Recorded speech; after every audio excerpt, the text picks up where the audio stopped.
In 1989, Russian President Boris Yeltsin's wide-eyed trip to a Clear Lake grocery store led to the downfall of communism.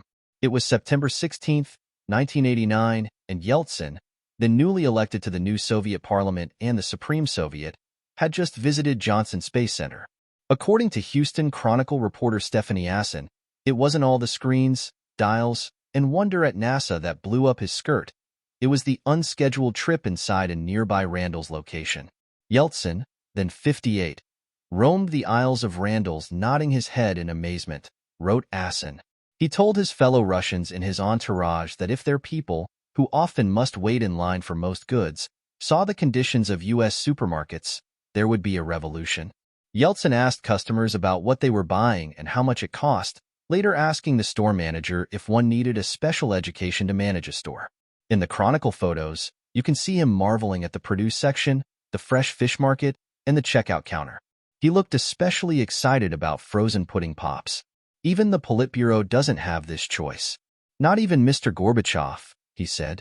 When he was told through his interpreter that there were thousands of items in the store for sale, he didn't believe it. He had even thought that the store was staged, a show for him. Little did he know there are countless stores just like it all over the country, some with even more things than the Randalls he visited. The fact that stores like these were on nearly every street corner in America amazed him. They even offered him free cheese samples. By contrast, this is what a Russian grocery store looked like at the same time. According to Asson, Yeltsin didn't leave empty-handed, as he was given a small bag of goodies to enjoy on the rest of his trip. About a year after the Russian leader left office, a Yeltsin biographer later wrote that on the plane ride to Yeltsin's next destination, Miami, he was despondent. He couldn't stop thinking about the plentiful food at the grocery store and what his countrymen had to subsist on in Russia. In Yeltsin's own autobiography, he wrote about the experience at Randall's, which shattered his view of communism, according to pundits.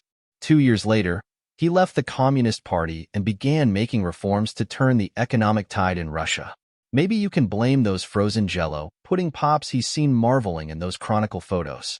When I saw those shelves crammed with hundreds, thousands of cans, cartons, and goods of every possible sort, for the first time, I felt quite frankly sick with despair for the Soviet people, Yeltsin wrote. That such a potentially super-rich country as ours has been brought to a state of such poverty. It is terrible to think of it,